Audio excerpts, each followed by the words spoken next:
ಎಲ್ರಿಗೂ ನಮಸ್ಕಾರ. ಥಿಂಕ್ 2007-8ರಲ್ಲಿ ಆಸ್ಪಾಸಲ್ಲಿ ಯಾರೇ ಹೀರೋ ಆಗ್ಬೇಕಂತ ಕನ್ಸು ಕಂಡ್ಕೊಂಡು ಬೆಂಗಳೂರಿಗೆ ಬಂದವ್ರಿಗೆ ಎಲ್ರಿಗೂ 2 ಸಿನಿಮಾಗಳು ತುಂಬಾ ಡ್ರೈವ್ ಕ್ರಿಯೇಟ್ ಮಾಡಿರ್ತವೆ. ಒಂದು ಮುಂಗಾರು ಮಳೆ ಮತ್ತೆ ಇನ್ನೊಂದು ದುನಿಯಾ. ನಾನು ವಿಜಯ್ ಸರ್ ಸಿಕ್ಕಾಗ ನಾನು ಈ ಮಾತು ಹೇಳಿದೆ, ಸರ್ ನಾವು ಹೀರೋ ಆಗ್ಬೇಕಂತ ಬಂದಾಗ ಒಂದು ದೊಡ್ಡ ಶಕ್ತಿ ತುಂಬಿತ್ತು ನೀವು ಅಂತ. ಅವರು ಹೊಗಳು ಬಿಡ್ರಿ, ನಮಗೆ ಹೊಗಳೋದು ಇಷ್ಟ ಆಗಲ್ಲ ಅಂತ. ಬಟ್ ನಂತರ ಬಂದಿರುವಂತ ಎಷ್ಟೊಂದು ಜನರಿಗೆ ಆ 2 ಸಿನಿಮಾಗಳು ತುಂಬಾ ದೊಡ್ಡ ಇನ್ಸ್ಪಿರೇಷನ್ ಆಗಿರುತ್ತೆ. ಅಂಡ್ ಅದಾದ್ಮೇಲೆ ನನ್ನ ಮೊದಲನೇ ಸಿನಿಮಾ ಆದ್ಮೇಲೆ ಮೊದಲನೇದಾಗಿ ಒಬ್ರು ಕರೆದು ನಾನು ಡೈರೆಕ್ಟ್ ಮಾಡ್ತೀನಿ, ಯಾಕೆ ಮಾಡ್ತೀನಿ ನೀನು ಅಂತ ಕೇಳಿದ್ದು ವಿಜಯ್ ಸರ್. ಸರ್ ನಿಮ್ ತಮ್ಮನ ಕ್ಯಾರೆಕ್ಟರ್ ಇದ್ರೆ ಹೇಳ್ರಿ, ನಾನು ಅದಕ್ಕೂ ಬರ್ತೀನಿ ಅಂತ ಹೇಳಿದೆ ನಾನು. ಐ ಹೋಪ್ ಮುಂದಿನ ದಿನಗಳೆಲ್ಲ ಅವಕಾಶ ಸಿಗುತ್ತೆ ನಂಗೆ.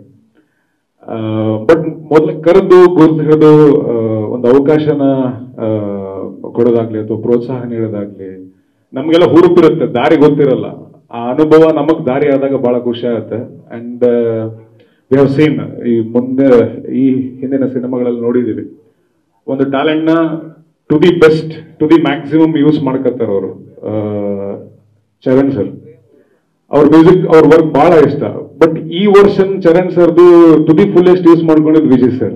And it's a very deadly combination. ಮತ್ತೆ ಆ ಕಾಂಬಿನೇಷನ್ ಬರ್ತಿರೋದು ಬಹಳ ಖುಷಿ ಇದೆ. ಮಾಸ್ತಿ ಅಣ್ಣ ಎಲ್ಲರೂ ಒಟ್ಟಾಗಿ definitely city lights will be ಒಂದು ತುಂಬಾ ಇಂಪ್ಯಾಕ್ಟ್ಫುಲ್ ಆಗಿರುವಂತ ಒಂದು ಸಿನಿಮಾ ಆಗುತ್ತೆ ಅಂತ ಒಂದು ನಂಬಿಕೆ ಇದೆ.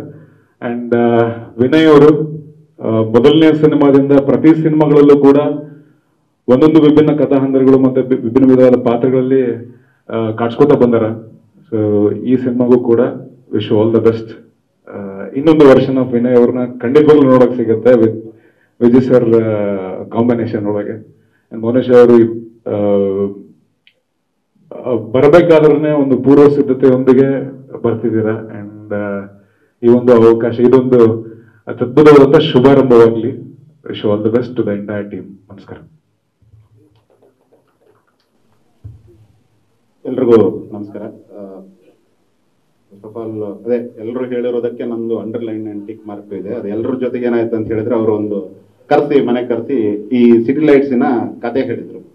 ನನಗೆ ಯಾರ ಮೇಲೆ ಹೊಟ್ಟೆ ಕೆಚ್ಚಾಗತ್ತೋ ಅವ್ರ ಮೇಲೆ ತುಂಬಾ ಗೌರವ ಇದೆ ಅಂತ ಹೇಳಿ. ನನಗೆ ಫಸ್ಟ್ ಬಂದಿದ್ದು ಒಬ್ಬ ರೈಟರ್ ಆಗಿ, ಡೈರೆಕ್ಟರ್ ಆಗಿ, ದೊಡ್ಡದಿಲ್ಲ ಬಟ್ ರೈಟರ್ ಆಗಿ ನನಗಿಂತ ಥಾಟೇ ಬರಲಿಲ್ಲವಲ್ಲ, ಇಷ್ಟು ಚೆನ್ನಾಗಿದೆ ಇದು ಹೆಂಗೆ ಅನ್ನೋ ರೀತಿಯಲ್ಲಿ ಒಂದು 2 ದಿವಸದಿಂದ ಹೆಂಗಾದ್ರೂ ಮಾಡ್ಕೊಂಡು ನಾವು ಸೇರ್ಕೋಬೇಕಲ್ಲ ಇದ್ರೊಳಗೆ ಅನ್ನೋ ರೀತಿಯಲ್ಲಿ ಬ್ಯಾಕ್ ಡೋರ್ ಇಂದಾದ್ರೂ ಬರಬೇಕು ಅನ್ನೋ ಆಸೆ ಹುಟ್ಟಿತು. ಮುಖಸ್ತುತಿಯಾಗಿ ಹೇಳ್ತಾ ಇಲ್ಲ, ಅಫ್ಕೋರ್ಸ್ ಇವತ್ತು ಮುಹೂರ್ತ ನಾವು ಸಿನಿಮಾ ಹೋಗಲೇಬೇಕು ಅದನ್ನೆಲ್ಲ, ಆಲ್ ದಟ್ಸ್ ಫೈನ್.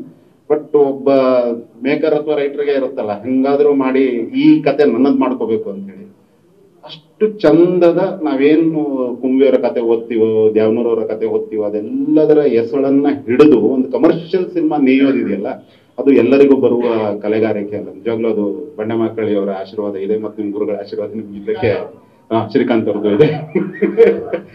ಇದು ತುಂಬಾ, ಆಮೇಲೆ ಭೀಮಾ ಸಲಗಕ್ಕಿಂತ ಭಿನ್ನವಾಗಿದೆ, ತುಂಬಾ ಭಿನ್ನವಾಗಿದೆ. ತುಂಬಾ ಮನುಷ್ಯತ್ವ, ಪ್ರೀತಿ, ಸ್ನೇಹದ ಆಳಕ್ಕಿಳಿದು ತೆಗೆದಂತ ಸಮಾಜದ ಎಲ್ಲಾ ಓರೆಕೋರೆಗಳ ನಡುವೆ ಒಂದು ಎಳೆಯನ್ನು ಹಿಡಿದು ಅದರಲ್ಲೂ ಒಂದು ಏನದು ಒಳ್ಳೆದನ್ನು ಹುಡುಕೋದಿದೆಯಲ್ಲ, ಅದು ತುಂಬಾ ಢಾಳಾಗಿ ಈ ಸಿನಿಮಾದಲ್ಲಿ ಇದೆ ನಾನು ಕಥೆಯ ಇದರಲ್ಲಿ ನೋಡೋದ್ರಿಂದ. ಆಮೇಲೆ ಒಬ್ಬ ನಟನಿಗಿರುವ ಕಾನ್ಫಿಡೆನ್ಸ್ ನಂಗೆ ಎಷ್ಟೋ ಸಲ ಆಶ್ಚರ್ಯ ಹುಟ್ಟಿಸುತ್ತೆ ವಿಜಯ್ ಸರ್ ಬಗ್ಗೆ. ಸುತ್ತಲೂ ಒಂದು 20-25 ಕ್ಯಾರೆಕ್ಟರ್ಸ್ ಗಳನ್ನ ಸೃಷ್ಟಿಸಿ ಅದಕ್ಕೆಲ್ಲ ನಟರನ್ನ, ಒಳ್ಳೊಳ್ಳೆ ನಟರನ್ನ ತಂದು ಅಥವಾ ಯಾರನ್ನೇ ತರಿಸಿದ್ರು ಅವ್ರ ಹತ್ರ ಕೆಲಸ ತೆಗ್ಸಿ ಅವರ ಮಧ್ಯದಲ್ಲಿ ನಾನು ನಿಲ್ತೀನಿ ಅನ್ನೋ ಒಂದು ಕಾನ್ಫಿಡೆನ್ಸ್ ಇದೆಯಲ್ಲ, ಅದೇ ಒಂಥರದ ಗ್ರೇಟ್ನೆಸ್ ಅಂತ ಹೇಳ್ಬೋದು. ವಿಚ್ ಇಸ್ ಆಗ್ಲಿ, ಯಾಕಂದ್ರೆ ನನಗೆ ಗೊತ್ತು ವೈಯಕ್ತಿಕವಾಗಿ ಅದು ಯಾರ ಎಲ್ಲೆಲ್ಲಿ ಇದಾಗತ್ತೆ ಅಂತೇಳಿ. ವಿನಯ್ ನಮ್ಮ ನಾಟಕ ತಂಡದ ಜೊತೆನೆ ಟ್ರೈನಿಂಗ್ ಸ್ಟಾರ್ಟ್ ಮಾಡಿದ್ದು. ಸ್ಟಾರ್ಟಿಂಗ್ ಅಲ್ಲಿ ಆ ಒಂದು ಸ್ಟೇಜ್ ಮೇಲೆ ನಾವು ನೋಡೋದಷ್ಟು ಚೆನ್ನಾಗಿ ಇನ್ನೂ ಸಿನಿಮಾದಲ್ಲಿ ನಾವು ನೋಡ್ಬೇಕು ಅನ್ನೋ ಆಸೆಗಳನ್ನ ಇಟ್ಕೊಂಡಿದ್ವಿ. ರಾಮಾಯಣದಲ್ಲಿ ನಾನು ಒಟ್ಟಿಗೆ ಆಕ್ಟ್ ಮಾಡ್ಬೇಕಾದ್ರೆ ಕಂಡೆ. ಅದಾದ್ಮೇಲೆ ಪೋಸ್ಟರ್ ನೋಡಿದಾಗ್ಲೇ ಸರ್ ಹೇಳಿದೆ, ಸರ್ ಅವತ್ತು ನಾ ಹೇಳಿದೆ ಸರ್, ಅವತ್ತು ಇಡೀ ದಿವಸ ಸುಮ್ಮನೆ ಖುಷಿ ಆಗಿದ್ದೀನಿ ನಾನು ಪೋಸ್ಟರ್ ನೋಡ್ಕೊಂಡು, ಏನ್ ಚೆನ್ನಾಗಿದೆಯಲ್ಲ ಅಂತ ಹೇಳಿ.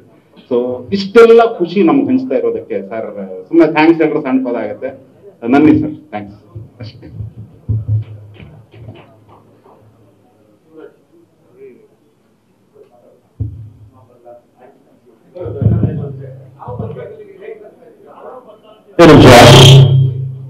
ಇವತ್ತು ನಾನು ನಮ್ಮ ವಿಜಿ ಮಗನ್ ನೋಡ್ಬೇಕಾದ್ರೆ ನನ್ಗೇನ್ ಅನ್ನಿಸ್ತಾ ಇದೆ ಅಂದ್ರೆ, ಕನ್ನಡ ಚಿತ್ರರಂಗಕ್ಕೆ ಸ್ಪಂದನ ರಮ್ಯನ ಎಂಟ್ರಿ ಮಾಡಿದಾಗ ಏನ್ ರಮ್ಯ ಇದ್ದು ಇವತ್ತು ಅದೇ ತರ ಕಂಟ ನಮ್ಮ ರಿಯಲಿ ಮತ್ತೊಮ್ಮೆ ರಮ್ಯ ಎಂಟ್ರಿ ಅಂತ ನಾನು ಹೇಳಕ್ಕೆ ಇಷ್ಟಪಡ್ತೀನಿ.